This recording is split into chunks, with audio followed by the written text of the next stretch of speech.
The warning lights flashed red across the control panel of the small scout ship. Captain John Miller cursed under his breath as he fought with the controls. His ship should not be breaking down here, not in this part of space. He was too close, to Zalaxian territory. "Come on, you piece of junk," John muttered as he tried to restart the engines. Nothing happened. The ship continued its slow drift toward a small gray moon. John was a retired Marine now working as a bounty hunter in the outer systems. At 45, his dark hair was starting to gray at the temples, and the scars on his face told stories of many battles. He had been tracking a small-time smuggler when his navigation system failed. Now he was lost and his ship was dying. The moon grew larger in his view screen. John checked his oxygen levels and emergency supplies. If he crashed, he might survive long enough for rescue, if anyone could find him out here. The gravity of the moon pulled his ship closer. He had no choice but to try for a landing. "This is going to hurt," he said as he strapped himself in and prepared for impact. The ship hit the surface hard, skidding across the rocky ground and coming to rest against a large boulder. John was thrown forward against his restraints. His head hit the control panel, and for a moment everything went black. When he woke up, blood trickled down his forehead. John wiped it away and checked the ship's systems. Life support was working, but not much else.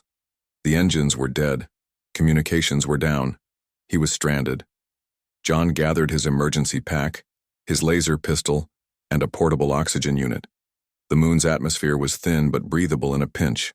He would need to save his oxygen for emergencies. Outside the ship, the landscape was barren and gray. Rocks and dust stretched in all directions under a black sky filled with stars. In the distance, strange crystal formations caught the light of a far-off sun.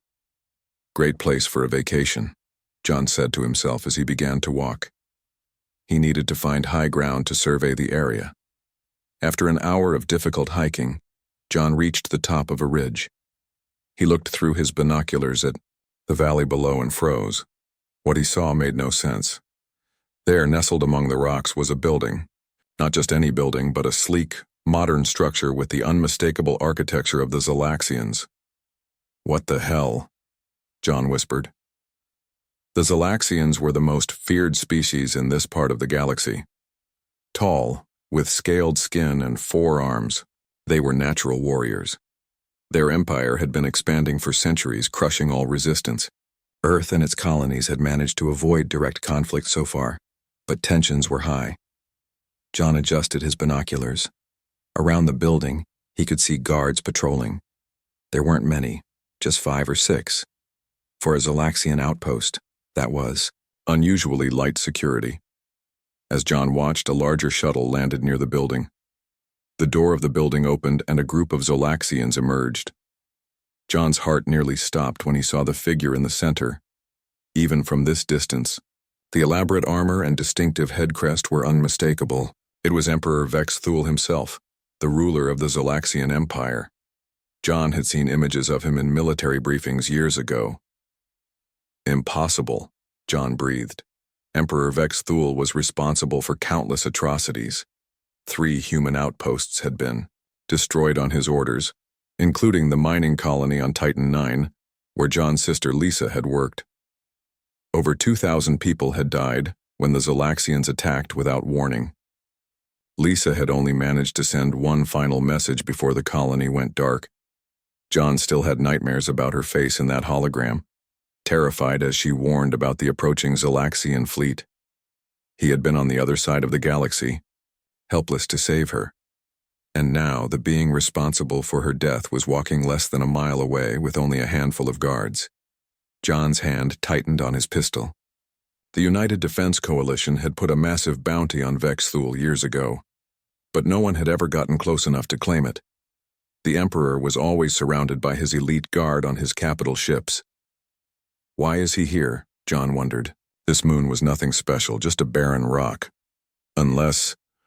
John turned his binoculars to the crystal formations he had noticed earlier. They glowed with a faint blue light. Maybe they were valuable in some way. Or maybe this was just a secret retreat, a place where the Emperor could escape the pressures of ruling an empire. Whatever the reason, this was an opportunity that would never come again. With his ship damaged, John couldn't call for backup. He was on his own. He began to work his way down the ridge, staying low and using the rocks for cover. Years of military training and bounty hunting had made him good at moving quietly. As he got closer to the building, he could hear the harsh, clicking language of the Zolaxians. John found a hiding spot behind a large boulder about 100 yards from the building. From here, he could watch the Emperor and his guards. He needed to gather information to understand what he was dealing with. Hours passed. The Emperor remained inside while the guards patrolled outside. As darkness fell, lights came on around the building, casting long shadows across the rocky ground. John was considering his next move when he heard something behind him. He turned quickly, pistol raised, but he was too late. A large Zolaxian guard stood over him, weapon aimed at his head. "Human," the guard said in broken English, "you die now." John rolled to the side as the guard fired. The energy blast hit the rock where John had been sitting. John came up firing, his laser pistol hitting the guard in the chest. The Zolaxian staggered but didn't fall. They were tough, much tougher than humans. The guard charged, using all four arms to grab at John. They fell to the ground, wrestling for control. The Zolaxian was stronger, but John was fighting for his life. He managed to get his arm free and struck at the guard's neck. To John's surprise, the Zolaxian let out a high-pitched squeal of pain and fell back. John had hit some kind of membrane on the side of the neck, and it seemed incredibly sensitive. Not waiting to see if the guard would recover, John fired his pistol again, this time aiming for the neck. The Zolaxian collapsed and didn't move again. Breathing hard, John checked the area. The sound of their fight hadn't attracted attention yet, but it would soon. He needed to hide. He dragged the guard's body behind some rocks and took its communicator. Then he headed for the crystal caves he had seen earlier. They would provide better hiding places than the open ground. As he ran, John's mind raced. He had discovered something important, a weakness in Zolaxian anatomy that wasn't in any human intelligence reports. And more importantly, he had found Emperor Vex Thul with minimal protection. For the first time since Lisa died, John felt something like hope. Maybe he could do more than just survive this crash. Maybe he could bring justice to the monster who had taken his sister's life. The crystals glowed around him as he entered the cave, casting blue light on his determined face. This was just the beginning. The blue crystals in the cave gave off enough light for John to see. He moved deeper into the winding tunnels away from the entrance. He needed time to think, to plan. The dead guard would be missed soon, and the other Zolaxians would search for whoever killed him. John found a small chamber about half a mile into the cave system. It was hidden behind a cluster of tall crystals and offered good protection. He set down his pack and examined the communicator he had taken from the guard. It was alien technology, but John had seen similar devices before. After some trial and error, he managed to activate it.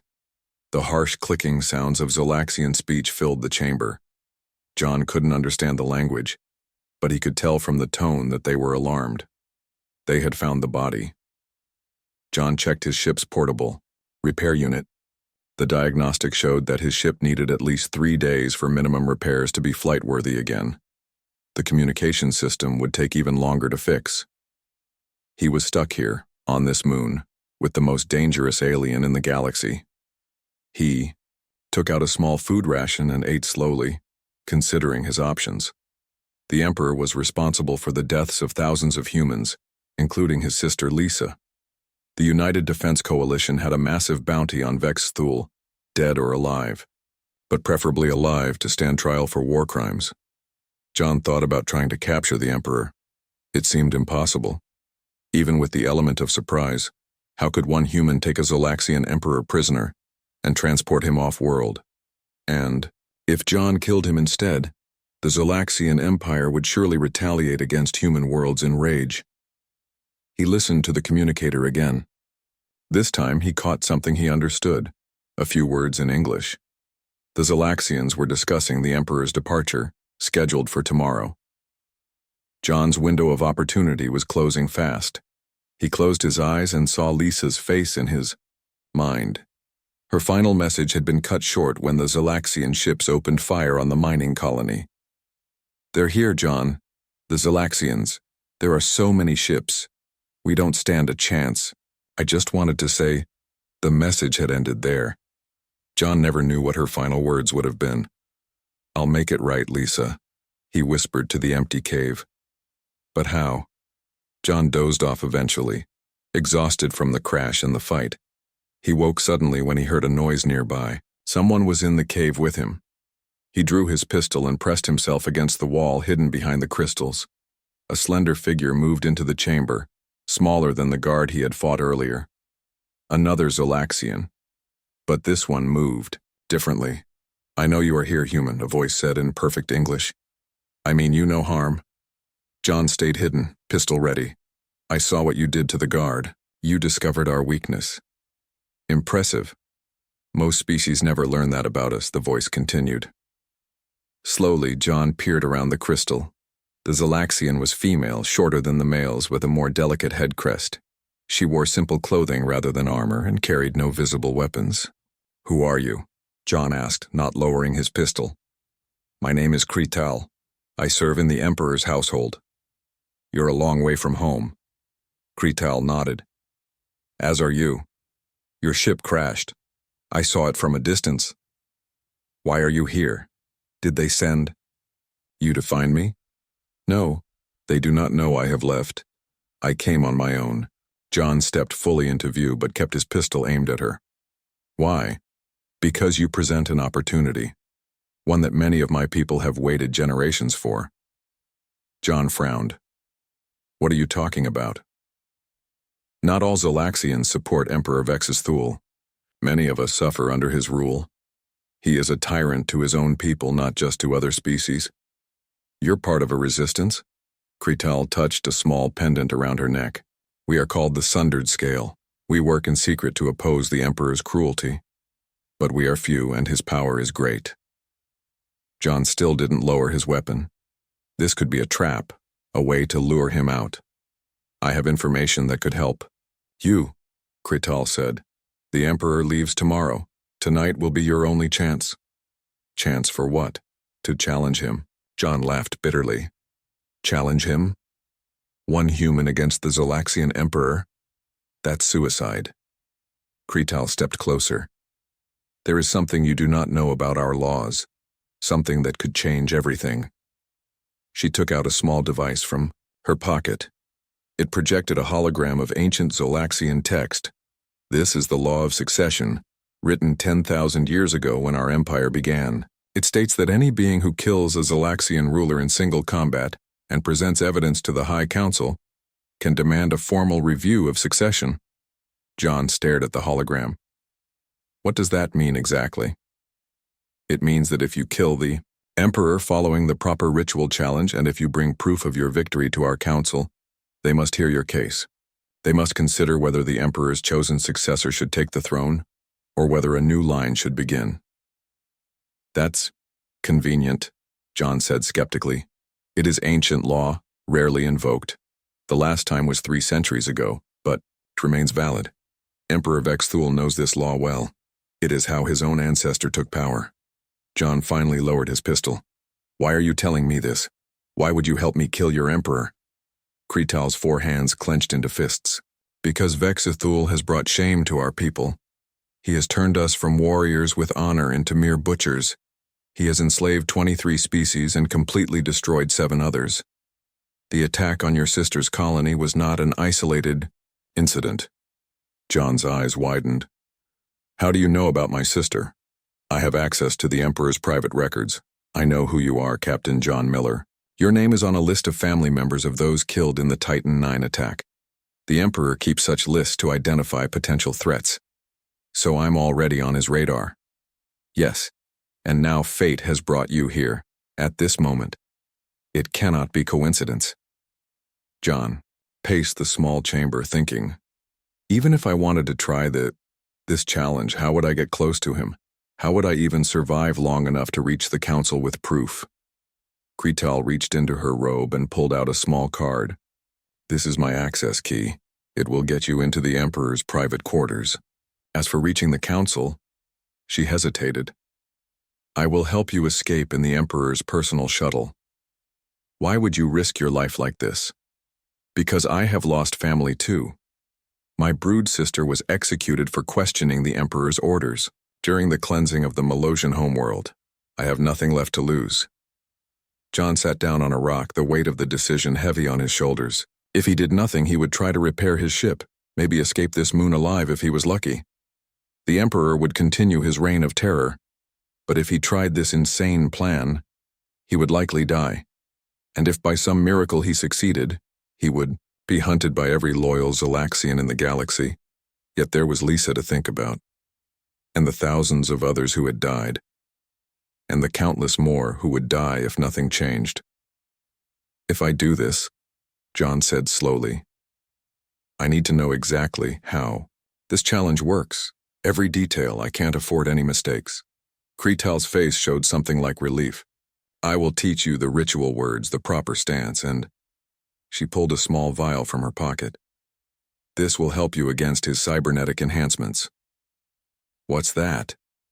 A toxin that disrupts the neural connections between flesh and machine. It will not kill him, but it will slow him, make him more equal to you in combat. John took the vial and looked at the blue liquid inside. He was really considering this, challenging an alien emperor to ritual combat. Lisa's face flashed in his mind again. Her final cut-off message. He turned to Kretal. Teach me everything I need to know. Night fell across the barren moon. John moved through the shadows, following Kretal toward the Emperor's private building. His heart pounded in his chest. He had spent hours learning the ancient Zolaxian challenge ritual, practicing the strange words until he could say them perfectly. Remember, Kretal whispered as they paused behind a rock formation. Once you issue the challenge, the Emperor must respond according to tradition. He cannot simply order the guards to kill you. It would bring shame to his line. John nodded. He carried his laser pistol but knew he wouldn't use it. The challenge had to be hand-to-hand combat for it to be valid under Zalaxian law. And if I win, John said, I have to take his head as proof of victory, Kretal finished. It is barbaric by your standards, I know. But without this evidence, the Council will not recognize your claim. They reached the back of the building. Guards patrolled the perimeter, but they moved in a predictable pattern. Kretal had timed their movements perfectly. She slid her access card into a hidden panel, and a small door slid open. This leads to the service passages, she explained. I must return to my duties or they will notice I am missing. Follow this corridor to the third junction, then turn right. That will lead you to the Emperor's private chambers. He always spends 1 hour alone in meditation before sleep. What if there are guards inside? There will not be. It is forbidden to disturb his meditation. This is why the timing must be perfect. John took a deep breath. If I don't make it, then I will likely be discovered and executed as well, Kretal said simply. Success is our only option. She squeezed his shoulder with one of her 4 hands, then disappeared down a different corridor. John was alone now, deep in enemy territory. He moved silently through the narrow service passage. The walls were made of a strange metal that seemed to absorb sound. The air was warmer than outside, adjusted to Zalaxian preference. John reached the third junction and turned right as instructed. Ahead, the passage ended at a small door. This would lead to the Emperor's chambers. John took out the vial of blue liquid that Kretal had given him. It was designed to disrupt the Emperor's cybernetic enhancements. John coated the blade of his combat knife with the substance. He thought of Lisa one last time, then pushed open the door. The Emperor's chamber was large and surprisingly simple. No ornate decorations or signs of wealth, just clean lines and functional furniture. In the center, Emperor Vexithul sat on a meditation mat, his back to the door. Without turning around, the Emperor spoke. I have been expecting someone. John froze. Had he been betrayed? The Emperor rose and turned to face him. Vexithul was taller than the average Zalaxian, with a more elaborate head crest. His scales had a reddish tint, and his forearms were muscular. John could see the faint glow of cybernetic implants beneath the skin. A human, Vexathul said, sounding almost disappointed. I expected assassins from the Draken Confederacy, or perhaps one of my own generals. But a human? John stepped forward and spoke the ritual words that Krital had taught him, his pronunciation careful and deliberate. I, John Miller of Earth, challenge Vexthul, Emperor of Zolax, to combat by the ancient law. My cause is just, my heart is true, my hand is strong. The Emperor's eyes widened in surprise. Clearly he had not expected a human to know the ritual challenge. For a moment he seemed uncertain. You speak the words of challenge, Vexthul said slowly. How does a human know our sacred traditions? Does it matter? John asked. Will you answer the challenge or bring shame to your line by refusing? The Emperor's 4 hands clenched into fists. No Zolaxian Emperor has ever refused a properly issued challenge. I accept. He spoke the formal response in his own language, then switched back to English. Though it changes nothing. You will die, human. Many have died already because of you, John said, including my sister. Ah, the Emperor nodded. Revenge, a concept all species understand. He moved to a panel on the wall and pressed a button. A hidden compartment opened, revealing a set of ritual blades. Choose your weapon. John held up his own knife. I brought my own. Vexathul selected a curved blade from the wall. As you wish, though it will not save you. I have killed 327 challengers in my reign. Then I'll be number 328, John said. Yo. Emperor lunged forward with shocking speed. His cybernetic enhancements made him faster than any normal Zolaxian. John barely managed to dodge the first strike, feeling the blade whistle past his ear. John fought defensively, remembering his military training. The Emperor had 4 arms, each wielding a weapon or striking on its own. It was like fighting multiple opponents at once. A blade caught John across the shoulder, drawing blood. Another strike hit his leg. He was being worn down, cut by 1,000 small wounds. The toxin, John realized. He needed to get the toxin into the Emperor's system. But Vexthul was too fast, too skilled. John couldn't get close enough to use his knife. In desperation, John threw himself forward, taking a deep cut across his chest in exchange for a chance to strike. His knife slashed across the Emperor's arm, drawing green blood. Vexathul laughed. A brave move, but futile. They circled each other again. John could feel himself weakening from blood loss. But then he noticed something. The Emperor's movements seemed slightly less coordinated. The arm that John had cut was moving more slowly than the others. The toxin was working. John focused his attacks on that arm, forcing the Emperor to defend with his other limbs. Each time John landed even a small cut, he delivered more of the toxin. Gradually, the balance of the fight changed. The Emperor's cybernetic advantages began to fail. His movements became more natural, more limited. What have you done? Vexathul hissed, noticing the change himself. Leveled the playing field, John said. Now they fought as equals. John's military training against the Emperor's centuries of combat experience. It was still a brutal fight. John took more wounds and gave as good as he got. Finally, John saw his opening. The Emperor lunged forward, overextending himself. John stepped inside his guard and drove his knife directly into the neck membrane, the weakness he had discovered when fighting the guard. Vexthul made a terrible shrieking sound.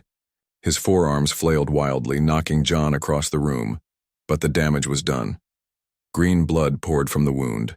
The Emperor staggered, then fell to his knees. Impossible, he gasped. Defeated by a human. John approached cautiously, his knife ready. For Lisa, and for all the others you've killed. You understand nothing, Vexthul said, his voice growing weaker. The human colonies. We needed them. For what? Your DNA. Unique properties. Extends life. The Emperor coughed, more green blood spilling out. My research facilities, we were so close. John realized the horrible truth. The attacks on human colonies weren't just typical Zolaxian expansion. They were harvesting humans for some kind of genetic research. You're a monster, John said. I am a visionary, the Emperor replied. What comes next will be worse. Those were his final words. The Emperor of the Zolaxian Empire collapsed on the floor of his private chamber, dead by a human's hand. John stood in silence for a moment. It was done. But now came the harder part. Following Zolaxian tradition, he had to take the Emperor's head as proof of his victory. John steeled himself for the grim task. For the ritual to be valid, for his challenge to mean anything, he had to follow their customs exactly. For Lisa, he whispered again as he raised his knife. John wrapped the Emperor's head in a ceremonial cloth he found in the chambers. The grim task was done. Now he needed to escape. Alarms would sound soon when the Emperor failed to respond to his guards. The door to the chamber slid open. John spun around, knife ready but relaxed when he saw Kretal. You succeeded, she said, her eyes fixed on the wrapped bundle in John's hands. Yes, he's dead. Then we must hurry. The guard rotation changes in 10 minutes. They will check on him. Then, Kretal led John through back passages and service corridors. The building was like a maze, but she moved with confidence. They reached a small hangar where a sleek shuttle sat waiting. This is the Emperor's personal transport, Kretal explained. No one will question its departure. The guards believe he is still meditating. They boarded the shuttle. It was designed for Zolaxian comfort, with strange angles and controls meant for 4 arms. Kretal took the pilot's seat and started the engines. Can you fly this thing? John asked. I have basic training, enough to get us away from here. She touched controls with all 4 hands, and the shuttle lifted smoothly from the hangar floor. The small craft glided out of the building and accelerated, upward. No alarms sounded, no weapons fired at them. They had escaped. As the barren moon fell away behind them, John felt no relief, only tension. Where are we going?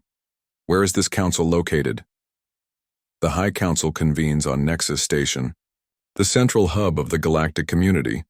It will take us 3 weeks to reach it even in this advanced shuttle. 3 weeks? Won't they catch us before then? Kretal adjusted their course. Once they discover what has happened, yes, they will pursue us. Admiral Zern, the Emperor's most loyal commander, will lead the hunt personally. But we have advantages. What advantages? First, this shuttle has the highest clearance codes in the Empire. Second, we have a head start. And third, she pressed a button on the console. I have disabled the tracking system. John sank into a seat designed for a taller being. The adrenaline was wearing off and his wounds from the fight began to throb with pain. Kretal noticed his discomfort. There is a medical station in the rear compartment. Zolaxian medicines will work on humans with some adjustments. John found the medical station and used a scanner to treat his wounds. The technology was advanced, sealing cuts and reducing pain without leaving scars. We cannot take a direct route to Nexus Station, Kretal said when he returned to the cockpit. The main travel lanes will be watched once they realize what has happened. We must take less traveled paths. You mean like back roads in space? Yes. Unmarked warp points, asteroid fields too dense for larger ships. Regions with radiation that masks our signature. It will be dangerous. John looked out the viewport at the stars. This whole thing is dangerous, but it's too late to turn back. Now, for 3 days they traveled without incident. Kretal taught John more about Zolaxian culture. He was surprised to learn about their art, music, and philosophy. The warriors he had fought were only one aspect of their civilization. Before Vexus Thule and his line took power, we were known throughout the galaxy for our poetry, Kretal told him. Our forearms allowed us to play musical instruments of great complexity. We were respected, not feared. What changed? 1,000 years ago, a disease swept through our population. We call it the Long Decay. It shortened our lifespans from 300 years to less than 100. Vex Thule's ancestor promised to find a cure through conquest and research. That promise brought him to power. And that's why Vexathul was experimenting with human DNA? Still trying to find that cure? Yes. He kept it secret from most Zolaxians. Only his inner circle knew the truth. On the fourth day, their luck ran out. The shuttle's sensors detected 3 Zolaxian warships entering the system. "They've found us," Kretal said. "We need to hide." She piloted the shuttle into a dense asteroid field. The small craft could navigate the tight spaces, but the larger warships would have to go around. "This will buy us time, but they will still cut us off on the other side," she explained. John studied the navigation charts. "Is there another way out of this system?" "There is an old jump point near the system's sun. It is unstable and considered too dangerous to use. Can this shuttle handle it?" "Perhaps. The Emperor's shuttle has the best shielding in the fleet. But if the calculations are wrong by even a fraction, we'll be vaporized," John finished. "Still better odds than facing those warships." Kretal nodded and changed course toward the system's sun. The heat warnings began to sound as they approached. The shuttle's hull temperature rose steadily. "Shields at maximum," Kretal reported. "Hull integrity holding." The brightness of the sun filled the viewport, forcing them to rely entirely on instruments. The jump point was hidden in the solar corona, masked by radiation and energy that confused most sensors. "There," Kretal said, pointing to a reading on the display. "The jump signature, preparing for transit." The shuttle shuddered as energy from the sun battered against their shields. Warning lights flashed across the control panel. "Shields failing," Kretal said, her voice tense. "We have one chance." She pushed the shuttle engines to full power. The small craft leaped forward toward the invisible jump point. For a moment, it felt like the ship was being torn apart. Then suddenly they were through, emerging in a different system far from their pursuers. "We made it," John breathed. "For now," Kretal cautioned. "But they will not give up." Over the next 2 weeks, they played a deadly game of hide-and-seek across the galaxy. Admiral Zern, commanding the Emperor's fleet, seemed to anticipate their movements. Several times they barely escaped detection. During their journey, they encountered others who had suffered under Zolaxian rule. At a remote outpost, they met refugees from the aquatic Malosian civilization, nearly wiped out by Vexathul's forces. "Our world was flooded with toxins," an elderly Malosian told them. "Those of us who escaped live as nomads now." At another stop for supplies, they encountered Vendar traders, insectoid beings known for their neutrality in galactic affairs. "Even we have felt the Emperor's wrath," the Vendar merchant said. "Our trade routes restricted, our goods taxed, beyond reason." These encounters helped John understand that he wasn't just avenging human deaths. Vexathul's tyranny had touched countless species across the galaxy. As they neared the end of their 3rd week of travel, Nexus Station finally appeared. On their sensors, the massive space station served as neutral ground for all spacefaring civilizations. Its distinctive ring structure housed the Galactic Council chambers, where representatives from 17 species met to resolve disputes. "We're almost there," John said, feeling relief for the first time since the journey began. But Kretal's expression remained grim. "The final approach will be the most dangerous. Look," she pointed to the scanner. A Zolaxian battle fleet had taken position near Nexus Station, dozens of ships, all waiting for them. "Admiral Zern has guessed our destination," she said. "Can we get past them?" "Not in this shuttle, no matter how advanced it is." John stared at the scanner, thinking hard. "Then we don't use the shuttle. Is there a way to contact the station directly? To request help?" Kretal hesitated. "There is an emergency channel. All species agreed it would remain open even during conflicts. Use it. Tell them we have evidence of the Emperor's death and request safe passage under galactic law." Kretal opened the channel and sent the message. For a long moment, there was no response. Then a voice answered, speaking the common galactic language. "This is Nexus Control. Your request is acknowledged. Proceed to coordinates being transmitted now. An escort will meet you."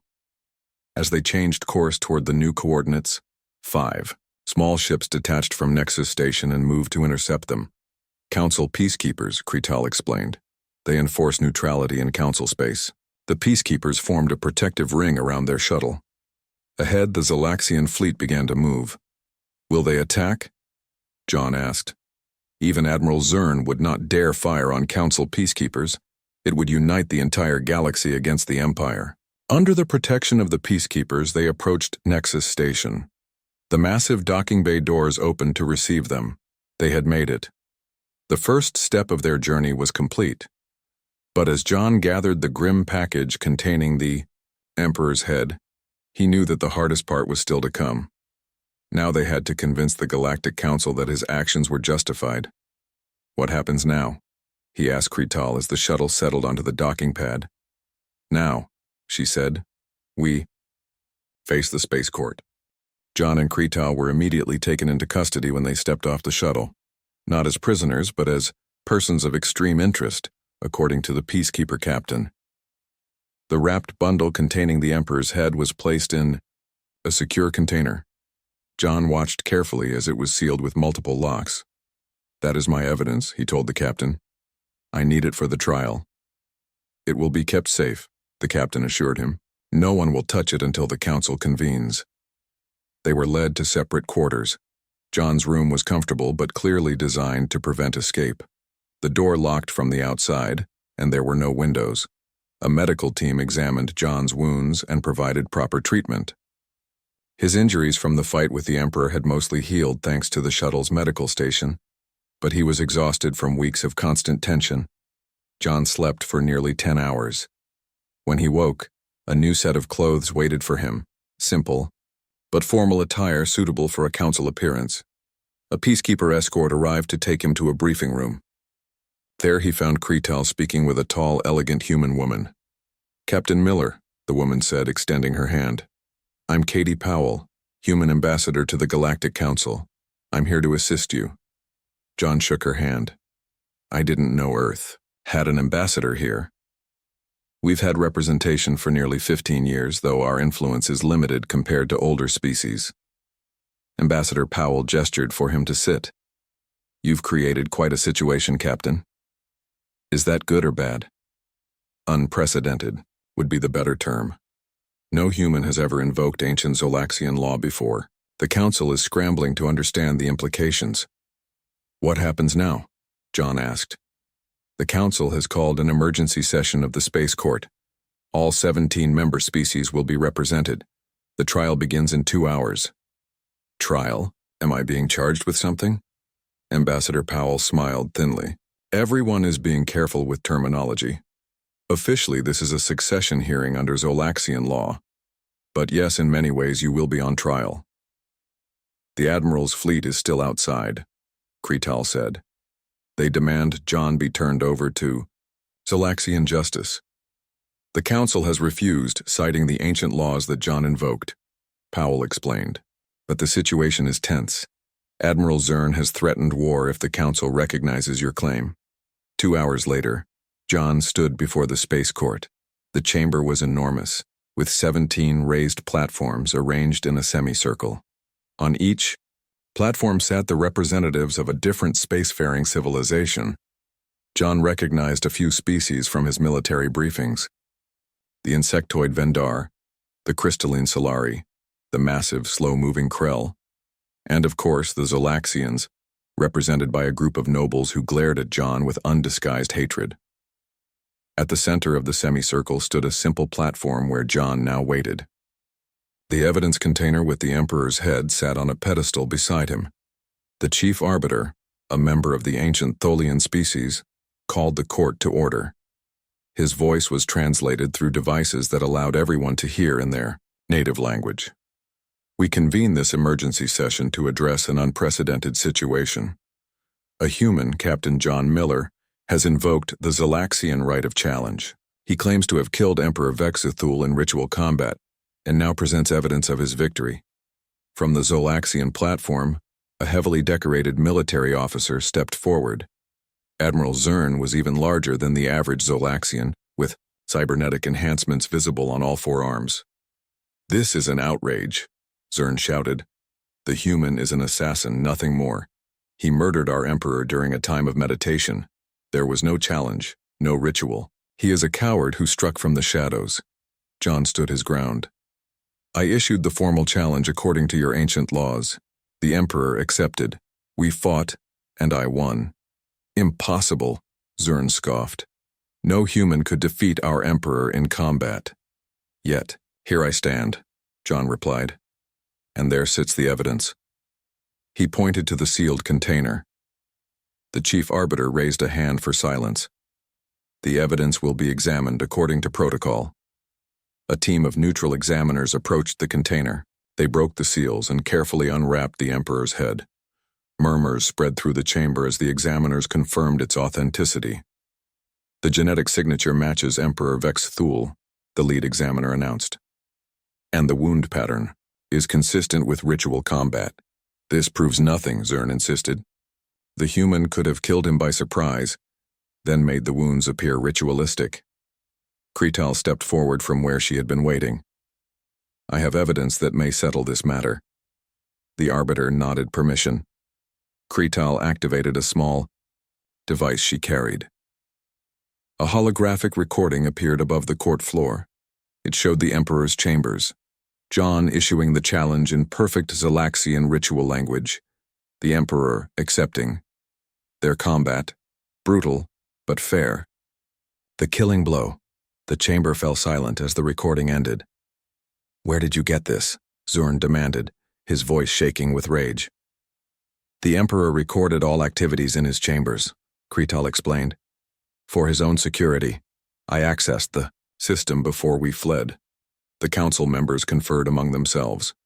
John waited, his heart pounding. Everything depended on their decision.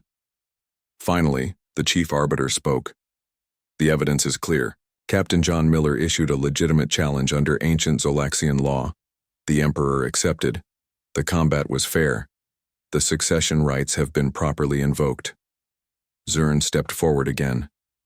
This changes nothing. The human has no right to our throne. He is not Zolaxian. The line of succession falls to me as the Emperor's chosen heir. That is for the council to decide, the arbiter replied.